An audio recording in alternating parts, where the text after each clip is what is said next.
everyone, at this webinar, Trends in Cybersecurity, part of the virtual trade mission of the Netherlands to Panama. It's open to everybody interested in this important topic. I'm Remco de Bruin, the director of Holland House Panama, which is the Dutch Panamanian Chamber of Commerce. Set up about 2 years ago, and we help Dutch entrepreneurs with doing business successfully in Panama and promote trade relations and investment between the countries with advice, networking, and these kind of things. We have 34 members, mainly Dutch multinationals like Philips, Heineken, KLM, but also Panamanian companies with an interest in the Netherlands, and companies from Curacao, Aruba, St. Martin, and the Dutch Caribbean. So I'm very delighted to have this great panel of cybersecurity experts in Panama. And I would like to make a quick round of introductions so you know who they are. Let's start with Mr. Andrea. Could you please give a short introduction on you and your organization? Hello, this is Juan Ramon Andrea. I am the Cybersecurity Director from the AIG. AIG stands for Governmental Innovation Authority of the country, in Panama. And I am glad to be here with you, sharing with you what my knowledge of cybersecurity and awareness. Thank you. Thank you very much, Mr. Andrea. And then Ellie, could you please introduce yourself to the people? Hi, my name is Eli Fasca. I am the CEO of Soluciones Seguras. We are a security VAR integrator with offices in Panama and Central America. And I've also been a very active part of the Panamanian Chamber of Technology. And thanks for having me. Thank you, Eli, and thank you for being here. Juan Carlos? Hi, good everyone. My name is Juan Carlos Vega. I'm the CEO from the World Cybersecurity Services. We're a Panamanian country with presence of Mexico, Colombia, and Panama, mainly focusing on cybersecurity services. And I thank you very much for considering me to be here in the panel. Thank you. Great that you're here, Juan Carlos. And then we go to Francisco. Hello, everyone. Good morning. My name is Francisco Guinard. I work in Banco General, and I'm the manager of the security of the digital channels. And well, thank you for the opportunity. Always glad to have these conversations around cybersecurity. It's very important to share any kind of information, and hopefully we have a very good session today. Thank you. Thank you very much, Francisco. And then, well, let's start with some questions so people also learn about what cybersecurity, the landscape is in Panama. So from everywhere around the world, we hear cybersecurity is on the rise, and it has risen a lot. Do you also see this rise, and what do you think the reasons are that cybersecurity has risen in Panama, and how serious is the problem? Let's start with Eli. What do you think, and what do you see around you? So definitely cybersecurity incidents have risen globally. The reason for that is simple. People can now monetize their attacks using cryptocurrencies, and it's easier to find out how to impact something. Ransomware is rapidly increasing because they're effective and because they get money from it. And also mining allows attackers to profit from it. So 5-10 years ago, it was difficult for an attack to be monetized. Now it's a business. And in Panama, we have high value targets. We have a large financial community, and wherever you have banks, you will have targets. And wherever you have people with money in digital areas, be it a bank, be it a wallet, anywhere, criminals will try to take advantage of that. I think it's very simple, and Panama is just as vulnerable as other countries in the region. Okay, and so that is from what you noticed from clients and yourself. How is it for a company like Banco General in the financial sector? Do you also notice this increase, and why do you think it's caused? We see it everywhere. Francisco, Francisco. sorry. Yeah. Yes, we as a financial institution are very aware of the threats and risk associated with cybersecurity attacks. And like Eli said, banks are a very attractive, not only the banks, but the clients are very attractive, are victims of this type of attacks. And yeah, wherever you can monetize, like Eli said, there's always an opportunity. I would also add the fact that, cybercrime,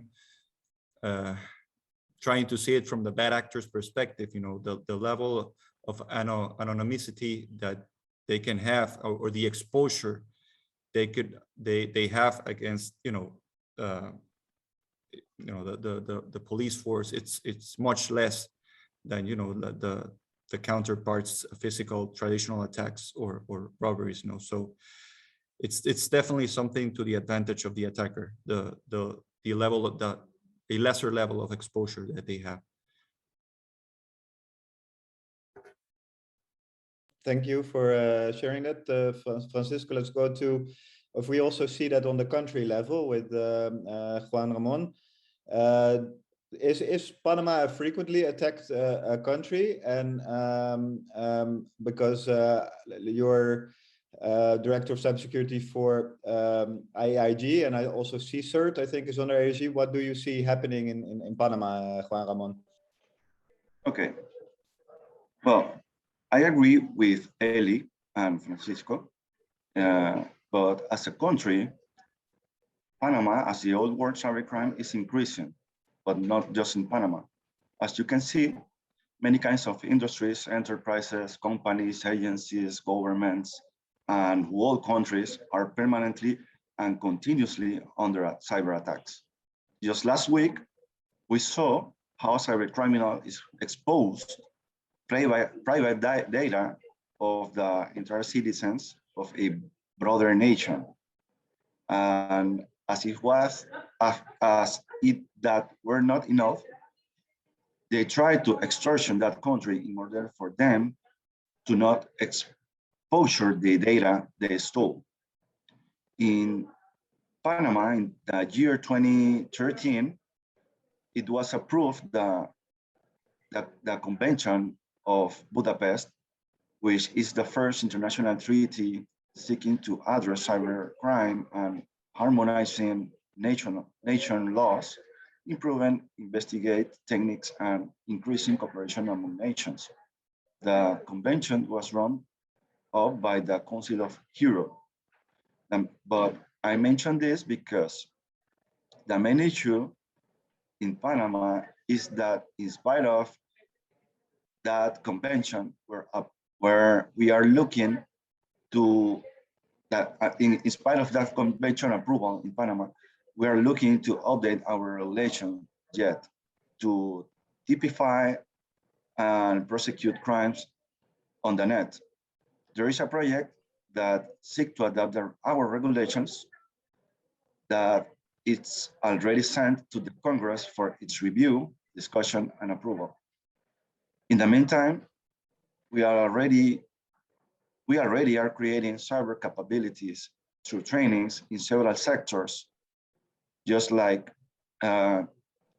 law enforcement, financials, educations, critical infrastructures, and etc., in order to be aware and prevent cybercrimes on different sectors. Thank you, Juan Ramon. And but in Panama in general, because you have a lot of ports, you have a lot of banks concentration, does that make Panama extra vulnerable, you would say, or just like any other country? What do you think? Well, in Panama, as other countries, there are these ones are critical infrastructures that, as a critical infrastructures, they are a target. So the short answer should be yes. They are a target and they are getting under attack every day. So that's why we need to protect them, and that's why we are protecting them. Okay, and for the increase of Juan Carlos Vega, also from your side, from your company, do you see what do you see happening in terms of cybercrime? Do you think it has the same reasons as Ellie, also the home working trend, or? Yes, Ramki, yes. I agree with Ellie and Francisco and Juan Ramon of what they said. Basically, there's a lot of increase of digitalization and digital transformation worldwide. We depend everywhere on all and every infrastructure, digital infrastructure. So that makes us very vulnerable. There are more front ends that we have to protect. Globalization affects, and that means that we don't know. We are very much exposed, and even though with no frontiers for cyber attackers, and as Ellie said, that how easy is to monetize any attack. It's difficult for a company or a person or to know what to attend if they are attacked in order to declare an incident, for example. And even though you know who attacked you, how can you get him? There's a lot of things that we have to make in Panama, as Juan Ramon said, in order to make us fight this crime. One thing is that, and how bad is it? We don't know. I mean, yesterday, from January to May, there were in the Public Minister of Panama about 344% increase of the cyber crimes that have been declared. But that data, I mean, who declares a cybercrime incident?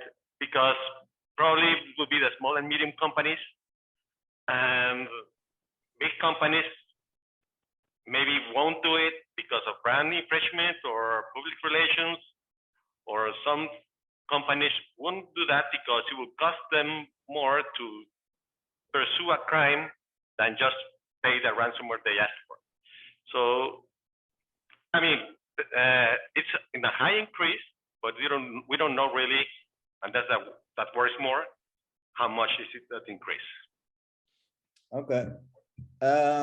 Thank you for sharing all that. But what is also interesting to know is in cybersecurity, you have these attacks, but there are all kinds of terms of kind of attack.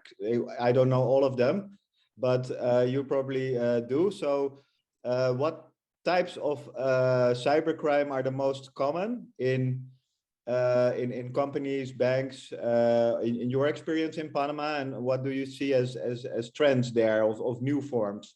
Let's start with Francisco. What do you think about that? Well, both from the perspective of protecting the bank's infrastructure and protecting also our clients' online presence, I would say social engineering, especially phishing. I would say it's the most prevalent threat. It's not also a threat by itself, but also sometimes the starting point of those more complex type of cyber attacks. For example, a ransomware. So I would say that yeah, and mostly it's I would say they always try to attack the weakest link in the chain. That's the first step, and that weak link, not only in Panama, but I would say worldwide, it's still us, the human being. So I would say phishing, either to as a starting point for a more complex attack like a ransomware, or phishing from the perspective of clients, trying to compromise their credential and start an online fraudulent transactions. I would say that's right near the top. Sorry, thank you, Francisco. So for LA, what do you think are the most frequent types of attacks, and do you see new forms emerging? So definitely Francisco is correct, of course, and he sees it. We also see a lot of misdirection in the sense that someone gets an email from the provider, supplier, saying, hey, we changed our bank accounts. Now, instead of sending it to the regular bank account, send it to a different one. And then that leads to thousands or several hundreds of thousands of dollars of losses because you sent the money to the wrong place. And the other issues we see are attacks to the website for denial of service attacks, just bombarding. We see it, for example, in websites that do a lot of transactions, and they want to block legal transactions with fake transactions. And we also see a lot of social media engineering, in which they offer something at a very discounted price to buy through Facebook or through Instagram, and then people send the money, and the money just gets lost, and they never get the product. So we see a lot of it, a bit of everything, but the misdirection in which they take control of someone's email account and use it to see who they do business with and to tell them to send the money somewhere else. We've seen it plenty of times, and they are probably the largest attacks that we see. At one point, someone sent, I think, $200,000 to the wrong place, and that's money that got lost. So that's what I could say. Okay. I also just launched a small poll to see what people are experiencing. So please vote on that to see. And I also think like these attacks that we see, they can have a serious impact on your company or on your business, especially if your data is stolen and these kind of things. So maybe have a look at the country level as well with Juan Ramon. What do you see there and types of cyber attacks from AIG perspective? Well, as Francisco and Elliot said, the phishing is the number one by the pandemic. What we saw is the increase of this type of attacks, phishings, and through emails, and also we saw several scamming on every social network. So cyber criminals are always doing the same, attacking people, weaknesses, or ignorance on the digital. So they are doing this in order to get benefit of them or a company that they are representing. So that's the main goal. Stole information or stole money from them or their companies. Okay, and I think also Panama has a cybersecurity strategy, right? What is the country? Just very brief, but what this strategy? How does Panama want to combat cybercrime? Well, we have a cybersecurity strategy from several years ago. While we are speaking, we are working on the publication of the updates, a new one. So, sorry, I have okay. So by this strategy, we are looking to decrease any kind of weaknesses from several perspectives. One is fighting weaknesses and cyber attacks, or well, not cyber attacks. We hope to stop cyber attacks, but we are looking to stop them from the cybersecurity, from the CIs, the critical infrastructures. Also, we are looking to increase the people knowledge of and awareness of cybersecurity. As you know, Panama has the portal panamadigital.gov.pa, which handle the whole citizens, or probably close to the whole citizens' information. And that's one of the system that we launched while the pandemic, in order to fight against COVID. And it's also a critical infrastructure that we need to protect from every kind of attack. So this is under our strategy, this kind of infrastructure from the government, also awareness. And the other perspective of this strategy is fight against cybercrime from several sectors in the government, from of the laws enforcement task force, and that is what we are looking for right now. Thanks, thank you, Juan Ramon, for that, and happy that the country has a cybersecurity strategy. Juan Carlos, what do you see as trends from your clients in Panama, and also the frequent types that occur these days? Well, as Juan Ramon and Francisco said, phishing, I think, is the number one. It's definitely number one. Disinformation, Eli, I agree with that. It's a very strong tendency that it's going to this year.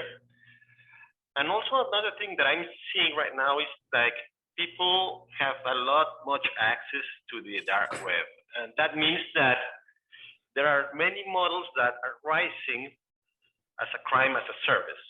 So it's easier for anyone to access the dark web and for $30 or a couple of thousands of dollars make a contract and remain anonymous and create a crime. I mean, there's a lot of models and also dark use, that dark web abuse, use of, it's also a tendency that's going to be happening the rest of this year and next year. Okay. Well, yeah, you saw, I launched another poll, so we know of the frequent types now, what occurs, but also, at least in the Netherlands, for example, a lot of people underestimate the impact a cyber attack can have. So I launched a poll to see what our participants to this webinar think the risk is.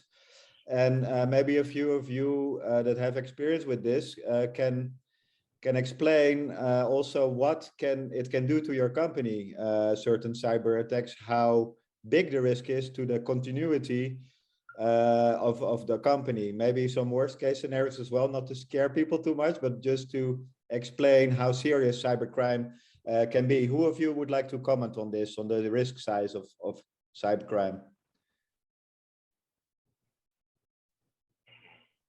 Eli, maybe?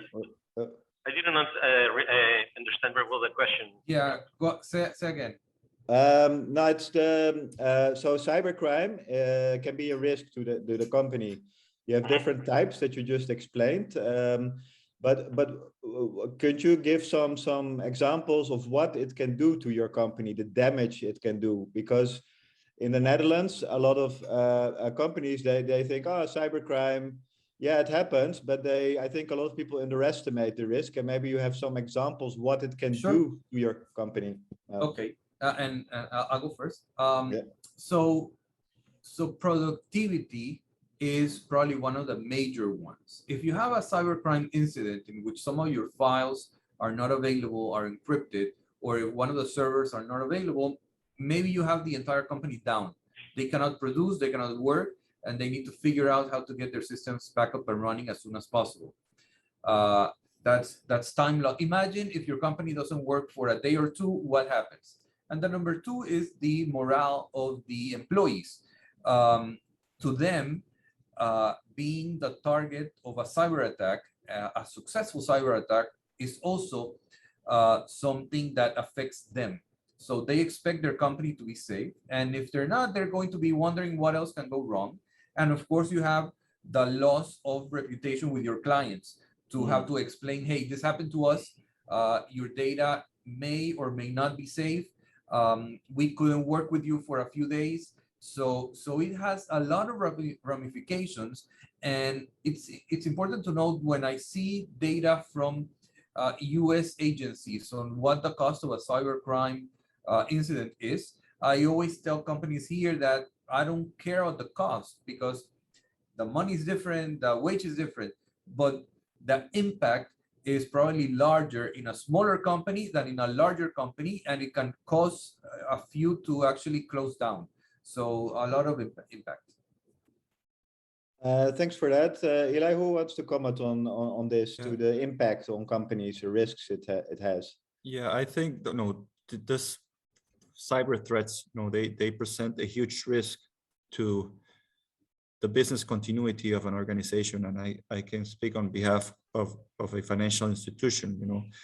I think as cybersecurity evolves, we've seen a strategy change. It's not just protecting and avoiding the attack. You have to be resilient. You have to understand that there's always the possibility that you might fall victim to an attack, and you need to have the necessary procedures in order to withstand the attack and guarantee the availability of your systems for your in the case of a financial institution, your clients. So it's not just about protecting. You should invest in the necessary controls to avoid, but sometimes that is not enough, and you have to understand that this threats pose the risk to the availability of your day-to-day operations or the existence of your company. So it's not just protecting, but being resilient and withstanding an attack. And you do that by training your organization is very important. Thank you, Francisco, for sharing that from a financial institution's perspective. Anyone else on examples with what can happen to your company, or we go to another thing? Basically, just to complement, I agree with earlier Francisco. As I said before, the impact is very big, and sometimes it's not measured because it's a reputation.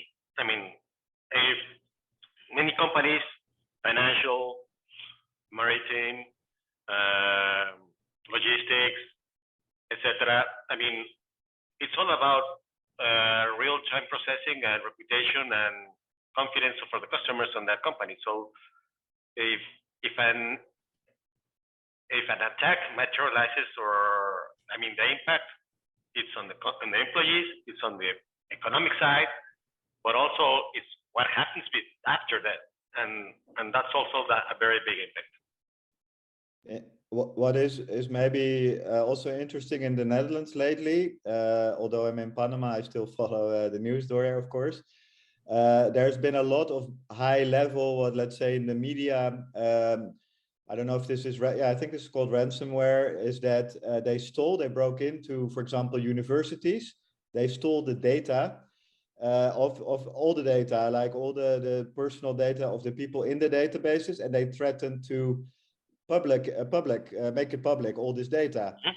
So that is exactly what you say with your examples. It's the reputation, but also it is even also, it's, for example, medical records. These kind of they're sensitive information, and we had a lot of high profile cases, and in some cases even institutions paying the ransomware, which can be hundreds of thousands of dollars, usually paid in cryptocurrencies, because if they don't pay, the damage is so big, reputation, but also in terms of their business model, that they pay. And of course, nobody wants to admit that they pay, but they do that sometimes. And this is lately, there's been a large increase in this. Is this correct? Is it ransomware, or do you call this different?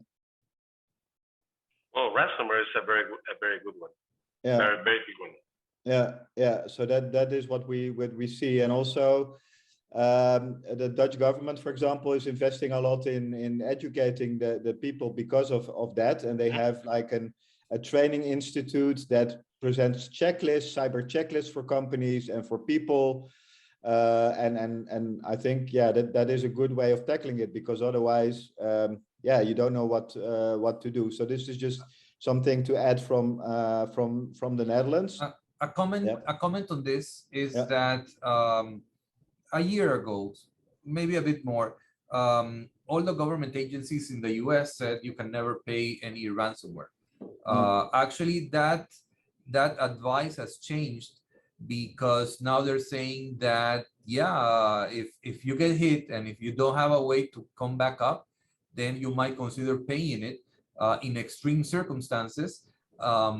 It's a shame, but it's a reality. And most of the ransomware organizations have what you would call an organized way to deal with that, and they have a call center and they have help on how to pay and all of that. So that actually has changed a bit. It's sad, but it's something that you need to be aware of. That's for the same for us. The government says don't pay, but yeah, it's in reality you see that sometimes other decisions are made. But what do you advise in these cases? What to do if they, for example, if they don't pay, or what could you, that people, they have a data breach, their data is stolen, companies in Panama, what would you recommend them to do? Juan Ramon, could you? Okay. Before I give my recommendation, I would like to say that it's not just about a reputation of any company, it's also a reputation of a nation. And it's not only reputation at all. The cyber attacks has already killed people in real life. Through ransomware against one hospital in Europe.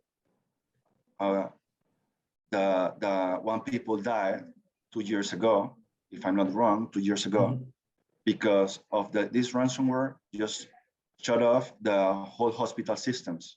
And a woman just died because her info wasn't available. So it's not just about reputation. The cyber attacks are real and can kill people.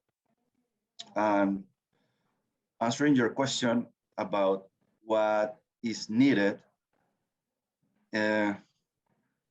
well, there are a lot to do. Probably a company already has technology, maybe already has procedures and standards. But if it doesn't, well, there is a layer that has to be covered. But assuming the company already has cybersecurity technology and standards, the most important is people. The companies need to care about people and always working on people. The people is the weakness. We are the weakness, not the technology, probably. Okay. Yeah, so you should be caring about them. They need to be trained, and need awareness on cybersecurity.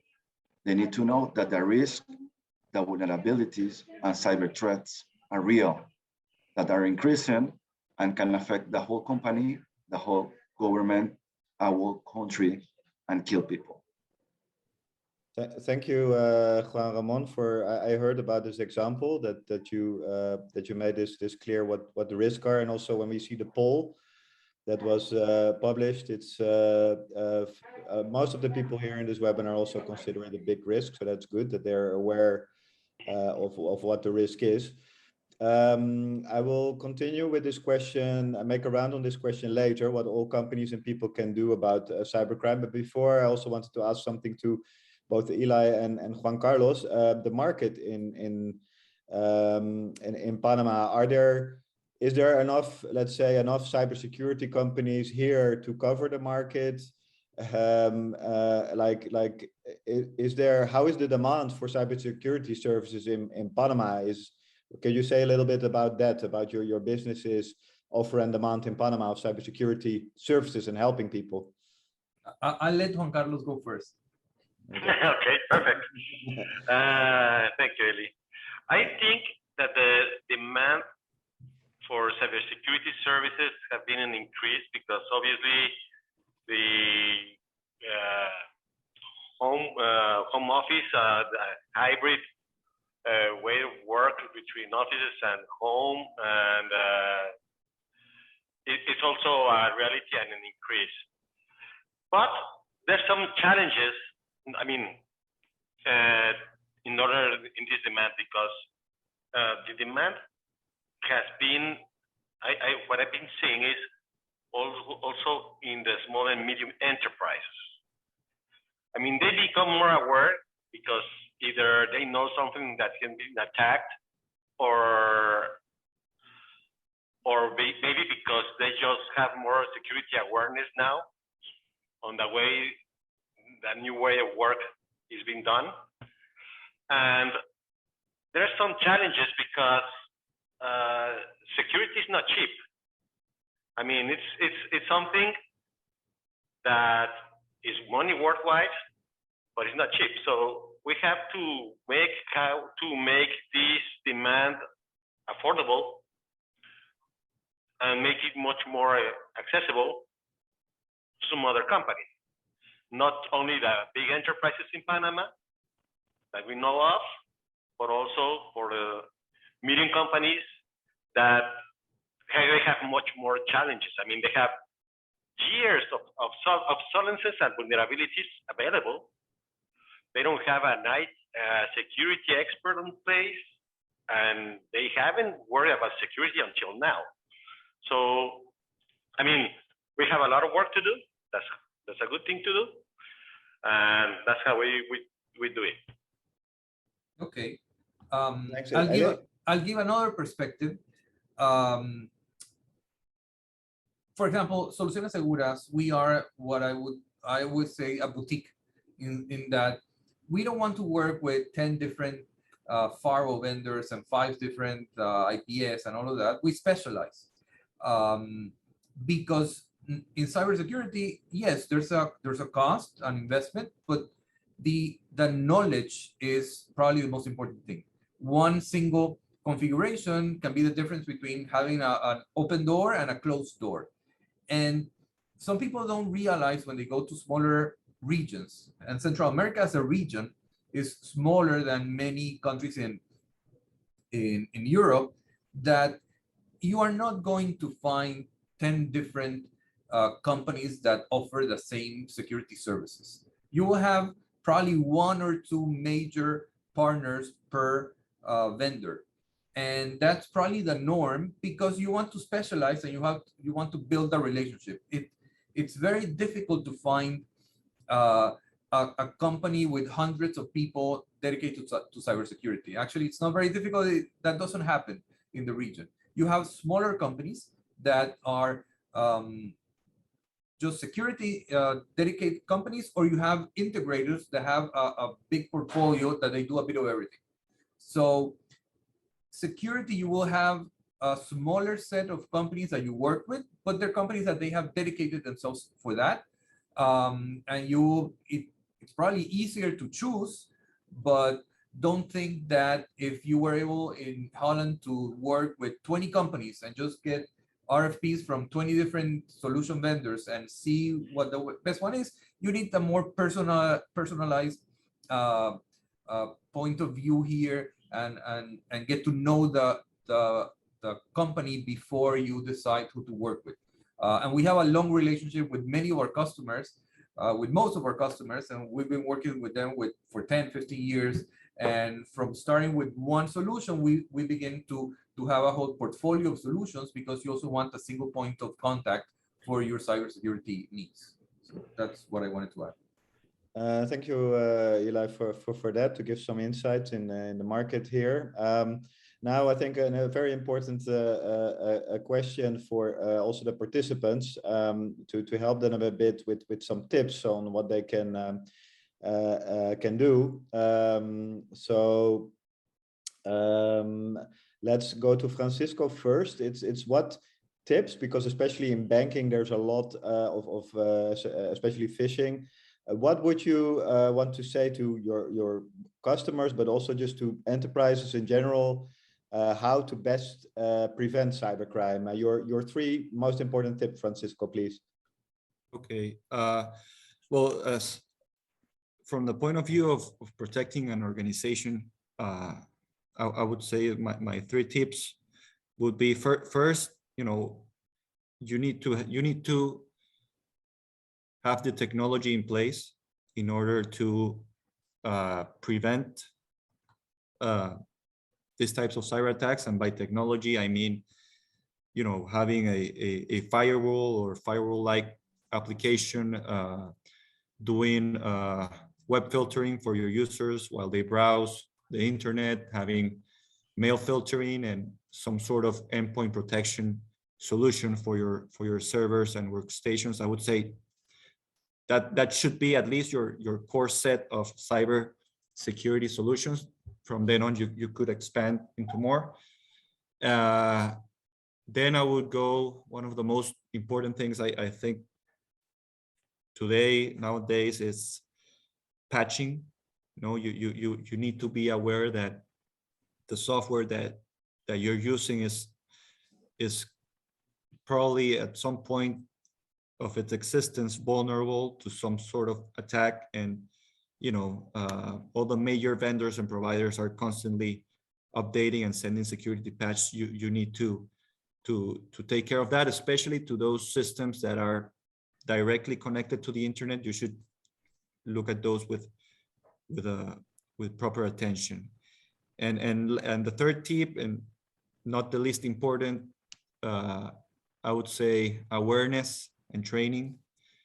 Like we've mentioned with phishing, you know, the humans are the weakest link usually in those attacks. So you need to have your organization, your workers aware that they are, you know, when they're using their email, we're checking their inbox, when they're navigating through the internet, you know, there's a risk. So they need to be aware and training. You know, you also train your organization, let them know what are the risks, the threats, so they also are aware. You know, I would say those for me should be the big three. And as far as the clients, our banking clients, you know, try and have security software on the stations where you usually do your online transactions, your online banking, and be aware of the threat of the phishing threat. No, I think most people think that, you know, who's going to wake up and try to target me. No, I'm not. But they need to be aware that, you know, these actors, they're casting a huge net and trying to catch whatever they can, and one day it could be you. And so be aware of those emails. And if whenever in doubt, call your bank, and they will promptly tell you the best security mechanisms in order to fight those threats. Thank you, Francisco. And also, yeah, I think Banco General does a good job there, because I'm also getting like emails to warn for the risk and what you can do. And I think that's very important, because you really put the example that they realize that it is a cyber attack, because some people don't recognize that. And I think that is something other banks could also take an example too. So thanks for this. Juan Carlos, what are your three tips for companies to stay safe and people within the companies? Well, as Francisco said, I agree pretty much about security awareness. It's one of the main themes that we have to focus, because one thing that I don't like to say that the human factor is the weakest point of the security chain. We have to make a human firewall and make that our people, our staff, should be the front line in security. So basically, security awareness is one of the main. Also, we have to have, I like much of what said Francisco said also about the processes. We have to have our security processes in place and controls in order to fight cybercrime. And sometimes we don't have to build them all. I mean, we can outsource and rely on partners or different vendors specialized that already do that, and they have certifications, and start from there. I mean, some also, if you don't have the human force or the capacity to do that, or to invent the wheel. I mean, some other MSPs already done that. So feel free to outsource or to rely on vendors. And finally, cloud security, very important, because everybody is moving on to the cloud, even AWS, Azure, Microsoft 365, cloud relies on much collaboration, much accessibility. Nowadays how working is done, but security controls in the cloud are already there. I mean, we just have to implement them, and the cloud could be even more secure than working on premise. So moving into cloud is the way to go, but moving to the cloud with security is even more the way to go. Thank you for sharing that, Juan Carlos, and same for Eli. Are there different tips from you or the same? What would you like to add? No, I think Juan Carlos said it well. Everything depends on how you configure things. You can have the best solution in the world. If you don't know how to configure it, then you have wide open doors. And you have to look for the trends that you will continue to see in the future. Cloud, of course, and working from home and other things. But yeah, it's just having that experience. There's a joke about a machine that broke down, and an 80-year-old guy came in to fix it, and he just he screwed a bolt better, and he charged $50,000 for it. And it's just the experience of knowing which bolt to fix. So yeah, it's just experience. Thanks for adding this, Eli, to the discussion. And I think now we have about 10 minutes to open the floor to participants that have questions to our panel. So there are two ways. You can either put your question in the Q&A by text, and then I'll read it out for you. So there's a Q&A function in Zoom below that you can use. And what you can also do is raise your hand. There's a raise hand function, and then you can ask your question live. So if there are questions, please type or ask to put them now, and I'll give you the floor.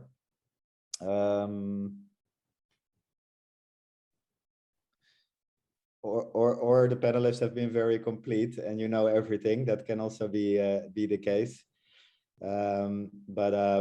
Yeah, I think that, yeah, I have one Q&A here.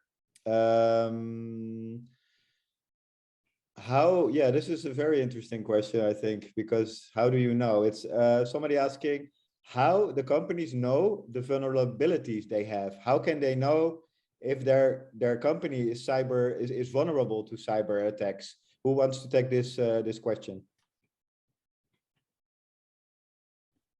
Okay. Francisco wanted to say something. Well, I could start. Well, there's definitely, there's software. There are security scanners that can scan your whole network, and they will definitely help you identify and centralize almost all the vulnerabilities you may have in your network. But it also helps to know, have an inventory of all the softwares that you have, and also know how often these vendors patch their software.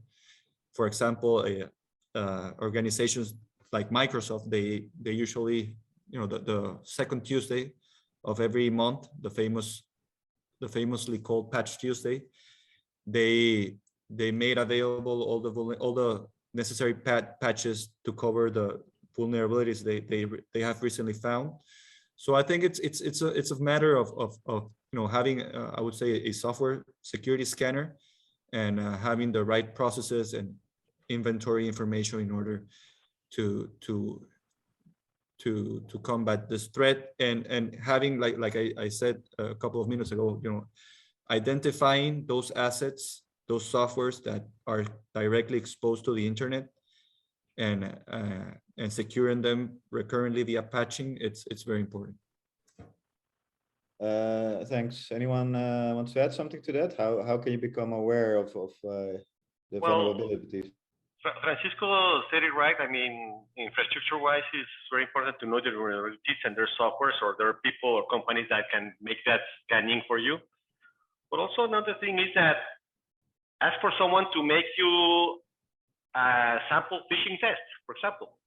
I mean, in the human factor, well, there's very simple phishing tests. You don't have to test all the whole company, but sample users and see how users respond to certain attacks. Also, in human-wise, you can see that probably it will be 15, 20, or you can be scared if it's above 30%. But it only takes one to bite at the bait and to make damage. Okay. Yeah. Thanks for that. Yeah, I think that's very true. I also have a nice question for Manon Dijkstra. That sounds very Dutch. Manon, so do you think that phishing campaigns for employees will improve their awareness? What's your experience with that? Phishing campaigns for employees. Who has experience with that, and does it work? Well, I can take that because I do that a lot. Yes, I mean, I can see that, for example, phishing, a training cycle. I mean, you make phishing campaigns and you train your users based on results, can go from, if you don't have a security awareness program in place, you can find probably between 20 and 30% phishing prone employees. And within a year, it will be around 4 to 7%. So that's improvement. Okay, thanks a lot. I have a question for Ramon, which is on CSIRT. What does CSIRT exactly do, and how can they help? Okay, the CSIRT stands for Cybersecurity Incident Response Team. We are leading this effort in the country, and our main functions are obviously response against any kind of cybersecurity disruption in the country, focused on the government side. We are always working on awareness through our web page, also through our social networks accounts, and we are also giving trainings on cybersecurity and standards for the whole government. Also, if you need, you can take our awareness from the campaigns, from the social media, also from the website, and work on and use this for your awareness campaign in your company. And also, it's just that. And also, we are giving response against several vulnerabilities like CVEs that you see on the website, about cybersecurity vulnerabilities or risk on any kind of systems.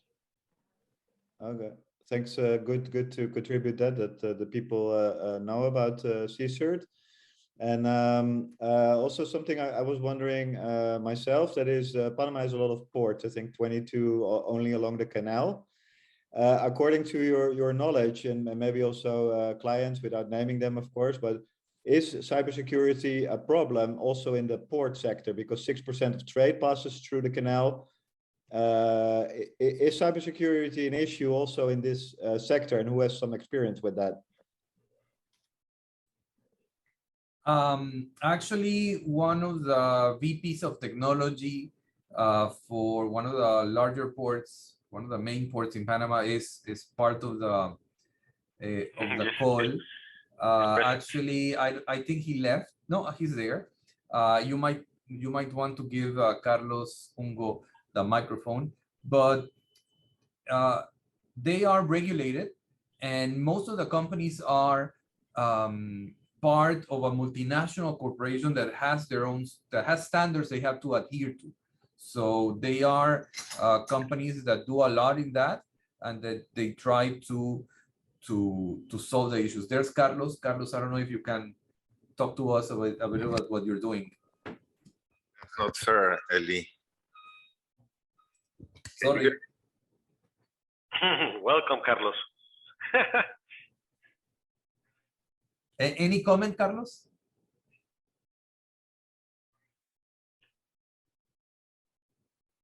No, maybe he had to step out.